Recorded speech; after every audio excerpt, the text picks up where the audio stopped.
Hey guys, disclaimer here. I'm going to show you real cheats in this video. I'm going to repeat this later on, but if you use anything shown in this video, you will most certainly be banned. And obviously you're kind of a loser if you're cheating in video games. With that being said, let's get started.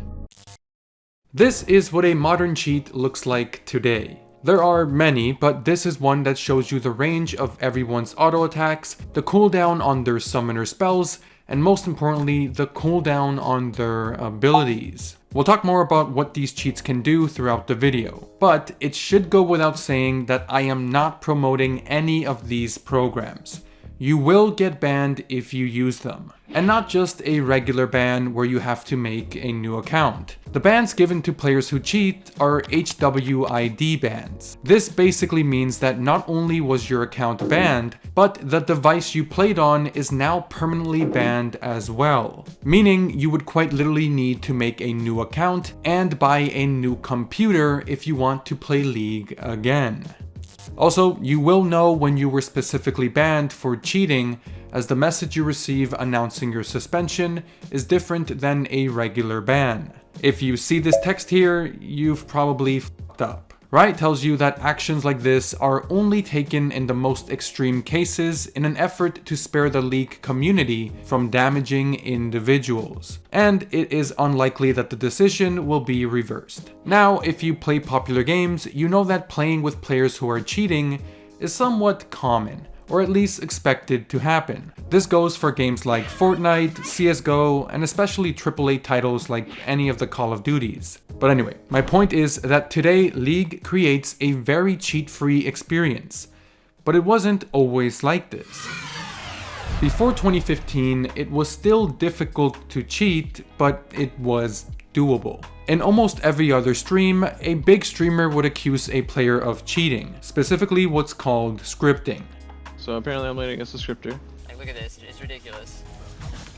Yeah, he's scripting. Scripting is a specific cheat that basically guarantees that all of your skill shots will not miss. So what changed? Well, at some point Riot started cracking down on cheaters, like almost on some criminal investigation type of crackdown. Allegedly, Riot allowed a wave of players to cheat so that they could slowly obtain information from those players. Information such as what cheats they were using, where they downloaded them, and how they were exploiting the game. Eventually, they banned everyone who fell into any of the studied behavior. But most importantly, Riot went straight at those who were distributing the cheats, taking cheating companies to court. And in 2017, they won a lawsuit against a major cheating service called LeagueSharp. This win required LeagueSharp to pay out $10 million to Riot Games, setting an example that the creators of these cheating services could face serious trouble. So from this moment forward, Riot was on top of things when it came to tracking down players who were potentially cheating. Some would argue that they even went too far at one point. Because in 2018, it was discovered that Riot had a way to determine if you had the terms cheat engine active on your computer somewhere before starting a match. And if so, your game would immediately crash after the game begins. This was a little unsettling to some players, as it meant the game was somehow able to read more files on your computer than you would have thought, as simply searching cheat engine on another tab would trigger the same effect. Essentially, the game is able to read your computer's memory for any suspicious terms or activity. And if you believe that's an invasion on your privacy, well, this is something that almost all of your favorite games probably do. And you actually agree to it somewhere within those terms and conditions that you most certainly never read. My point for bringing this up is that this is one of those many factors that Riot had in place to make sure cheaters don't get into your games. Even to this day, they do a lot to prevent cheaters. A while back, near the launch of Valorant, Riot put out a reward of $100,000 to anyone who could hack into Valorant's anti-cheat system.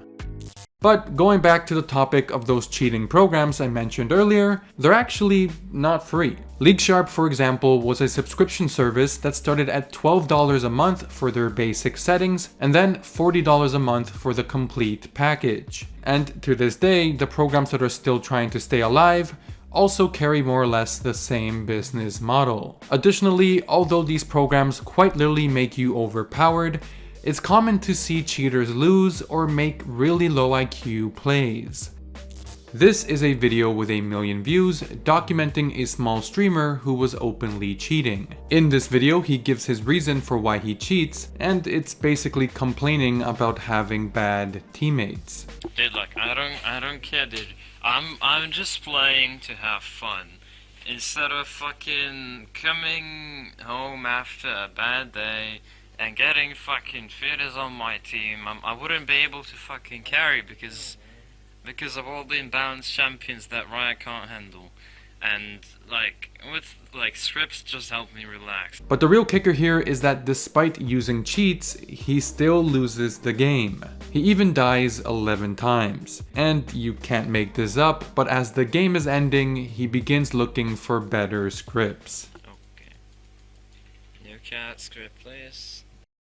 This is data posted by Riot Games in 2018. This graph shows that there are less and less players cheating as time goes on. And then this graph shows that the win rate of cheaters has been getting lower and lower. The reason for this is because these programs have had to cut down some of their more accurate scripts to attempt to look as little as a robot as possible. Because back in the day, scripts could make you look like this. Yeah, I guess, dude. I mean, if I saw an AD, a legit AD attack moving like this shit, I would let...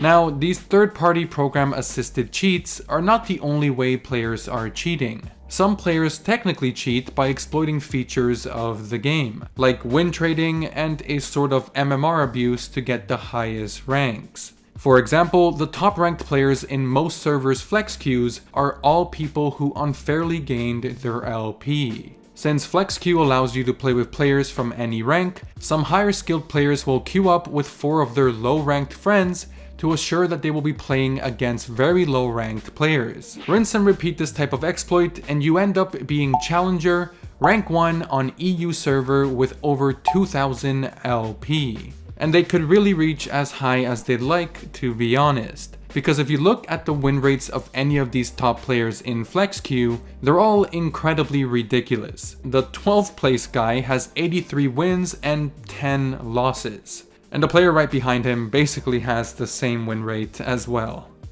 Now, there's no conspiracy theory here. These guys are intentionally exploiting this loophole, and anyone can see that it's not really fair. But it seems that Riot does not really think of this as cheating, since they don't get banned or punished in any way, as far as I know. A part of this reasoning may have something to do with the lack of general interest in ranked Flex Queue, as most players don't take Flex Queue seriously, or they barely play it, if at all. Also, if you watched my videos before, this situation may sound familiar to you. Can I get like 400 deaths? Exactly? Yeah, 400 is nice. Or maybe 420. Yeah, 420, we need to do it. Yeah. Just for the meme. As this is sort of the same strategy that players use to achieve ridiculous records when they get hundreds of kills in one ranked game. This guy, for example, is unranked, playing with Iron MMR on his account, but just a couple months ago got over 400 kills in one ranked game. Of course, the truth here is that he was playing against friends in Flex Queue who allowed him to kill them over and over again until their goals were met. Though this Anivia player specifically seems to be inactive now, or their account was banned for some reason, but I'm unsure if it's for this sort of exploit or not. I will say that personally the only thing I dislike about this is that it obstructs the data of any legitimate crazy games done by players, as obviously this 100 kill Rangar game in 17 minutes is probably not legit. So in conclusion, can you actually cheat in League of Legends? Technically, yes, especially following the logic that there are services out there charging money for their programs, meaning that there's probably customers out there. But from what I researched, no matter what these programs promise, Riot will still catch you. I would recommend you do not take the risk. With that being said, thank you for watching, subscribe if you haven't already, and I'm pretty sure you haven't, and I'll see you again next week, maybe. One of these weeks. Eventually on one week I will post. Perhaps not this one, not next one.